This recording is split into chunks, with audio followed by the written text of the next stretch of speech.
Hey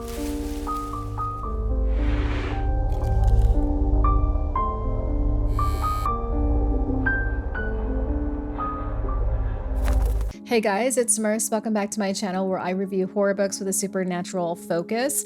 In today's video, I'm going to be reading the first 20 pages of 3 books that I didn't want to read that already existed in my library. These are books that I got or, somehow from somewhere, and I just didn't feel much about them. I didn't feel interested. I didn't feel pulled to read them. I'm a very picky and moody reader as it is. So if something doesn't strike me, I kind of just will put it to the side and forget about it.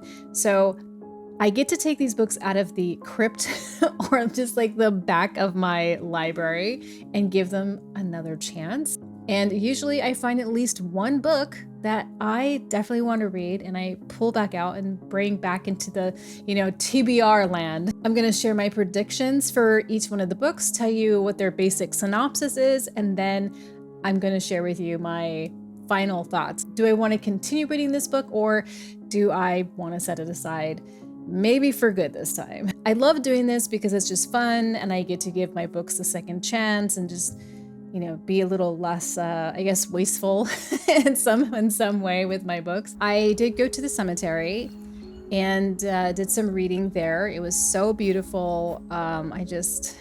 It was so nice. My boyfriend did come with me though, so I didn't get to film as much as I wanted to. He does get a little antsy sometimes.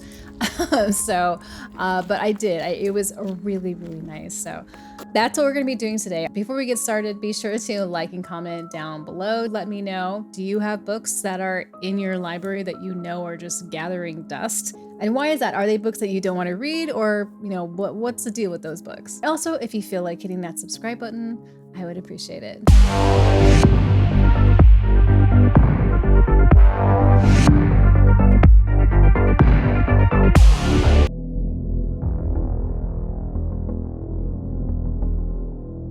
This is something I really have no idea what it's about.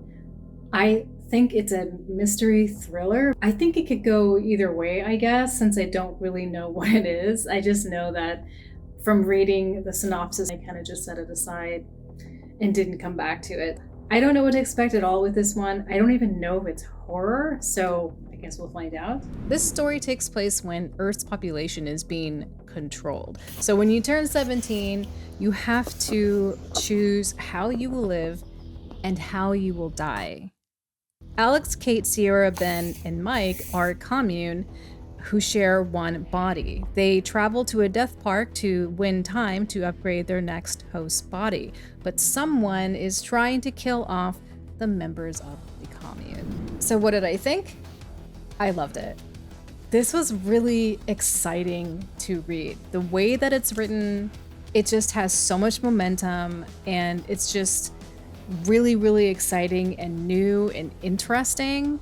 So this is, I guess we can call this like sci-fi. I don't know if it's horror yet because it's only 20 pages in, but I'll tell you what I read. So this begins with literally someone jacking into someone else's body.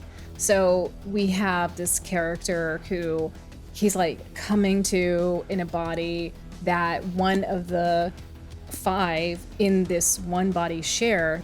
And so when he comes and he wakes up, now he's in this body where this body has already done a bunch of stuff. Like, it's very intoxicated, but he has this ability to use these scrubbers that I think are built into the system of his body to scrub out the alcohol so that he can get himself back in order. And when he is done scrubbing, he opens his eyes and there's this really beautiful woman sitting next to him, and they kind of have this weird conversation, and the conversation ends up them agreeing to a game because they're in this death park. We're getting some information about the technology that's in this world. It's obviously in the future. There's a lot of interesting things going on. And as we follow this main character and this woman, we find out that the game is to try and kill each other. But this death park, it's like a simulation, but it has permadeath. but it only has permadeath for like a certain group of people. So remember when I said you turn 17 and you have to choose when, you know, how you live and how you will die, where there's like a certain set of groups. It actually gives you all of the information about the game in the very beginning. And there's 4 groups that you can choose from. You can be a hedonist. You only last until you're like 42. Androids, who last until they're 80. Communes, who last until they're 142 years of age. And workers, they don't have an expiration date. So you choose, you know, what group you're going to be a part of, and then you exist in this world, and you can play these games essentially to extend your life. It's really good.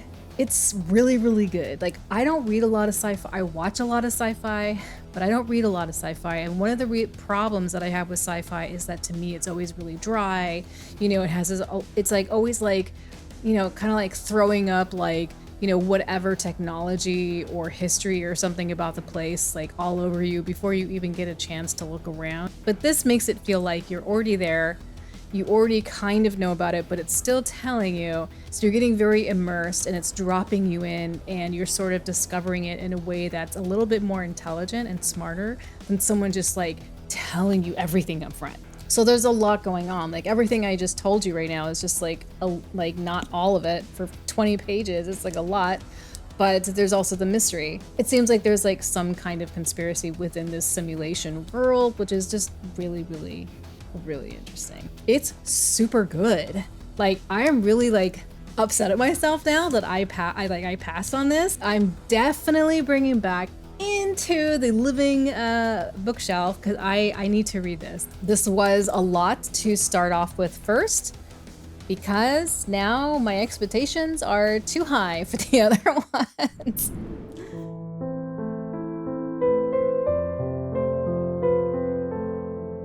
I know, so in the synopsis it mentions that there's evil in a small town, and I do love those things. There's just something about the synopsis that really did not capture me at all. So I just kind of put this on the back burner.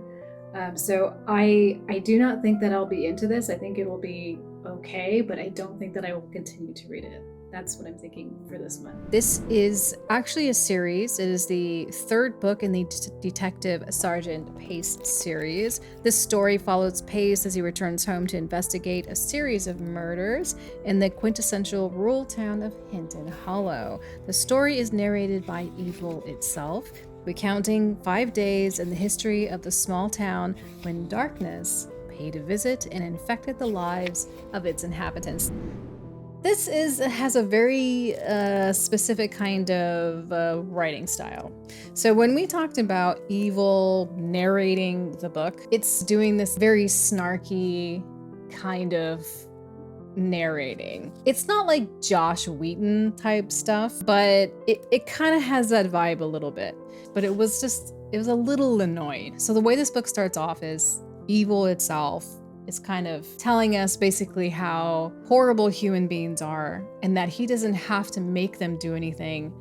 They just do the things that they do because they're humans. So they need very little stimulation or inspiration or prodding to do something terrible. So what he does is he kind of just like, I guess like influences them to do stuff that's bad. And so he's giving us examples of, I guess, the work that he does. And it seems that he is definitely attached to this Detective Sergeant Pace. And he kind of like hitches a ride with this dude to this sergeant's hometown, which is the Hinton Hollow town.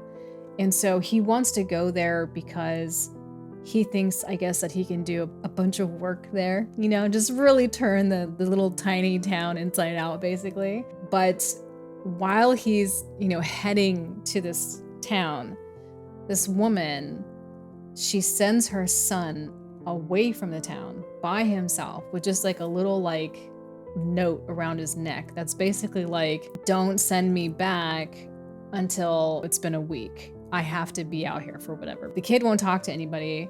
because his mom was like, don't ever talk to strangers, so he doesn't. But she sent him away basically because she's anticipated this entity or whatever it is coming to the town. And I guess he's only going to be there for 7 days. I don't know. So he knows this. He's aware of it. He's like kind of amused by it or whatever. He comes into town and he sort of starts like judging all the people there, you know, and kind of doing some things here and there. It's like, I'm not really sure, like, I mean, it's only 20 pages, so I can't be too harsh about where I think it's going or anything, but I don't really know if I care. I mean, okay, I know that I don't really care, because it was not grabbing me whatsoever. And I don't know if it was just because maybe this type of like presentation of evil itself and the way that it's presented in the book. To me, it doesn't really matter like how many times a trope has been done. So I don't really mind that it's like a familiar take. It's just more that it just really wasn't that interesting. And like the voice of evil itself, it just wasn't working for me. And I don't think that evil needs to be like all serious and deep voiced and scary and talking all like in like a biblical way or something. I mean, maybe that is like the point, and maybe that's kind of, you know, his character or something, but I don't know. I just really wasn't falling into it. Like in the back it says making them cheat and making them steal, and I'm just like, that's pretty evil. so yeah, I'm gonna skip this. This is gonna go back into the dungeon. I'm sorry. Yeah, back to the dungeon with you.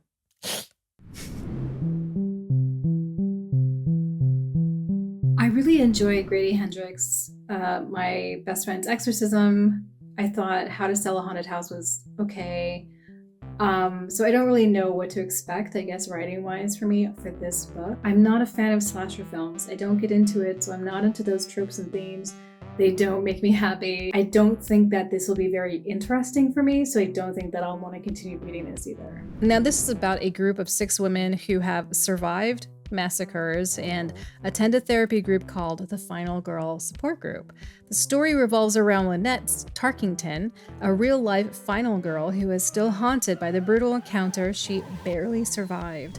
So this book introduces us to Lynette, and we really get to see into her daily habits of how she keeps herself safe and keeps herself calm, because she does seem to have anxiety and she has some really big concerns about, you know, is she safe? She's always checking her exits and she's making sure that she has weapons on her, and she doesn't dress in a way that would cause her to be like held back by someone. So she basically lives every single day of her life in this constant, you know, fight or flight mode, I guess, but she's prepared, and that's what's most important to her. And she also attends that support group that these other women attend as well. And we do see this note from the therapist who's kind of concerned about the group, where she's like, I think it's just falling to shit. Like, what should I do? You know, like everyone's fighting or they're not really participating. Should I end this group? And that's kind of like as far as I got. So it wasn't too far into it, but I think my instincts with this one was right. I liked the writing, and I thought, you know, it had already like some moments that were kind of funny, because I think it's really, I think it is tongue-in-cheek because it has to be in the way that it was kind of talking about stuff in here. So I did like the writing, but I am just not interested in the theme or the topic. Yeah, I don't really have a lot to say on this one, unfortunately, because it's not like it's a bad book or it's not written well or something. It's just really down to just a very specific preference for me. So yeah, this one will be going back into the crypt, sorry to say. So my predictions were pretty good, but I still found one book out of the 3 that really surprised me. But even though like I didn't find some of these books to be interesting for me, hopefully you find something here that you might want to check out, because as I like to say, one reader's DNF is another reader's top read. You never know. Reading is an experience and it's different for all of us. So I just wish you happy reading. I hope you liked this video. Thank you so much for hanging out with me tonight. Please take care of yourselves, look out for each other, and I will talk to you next time.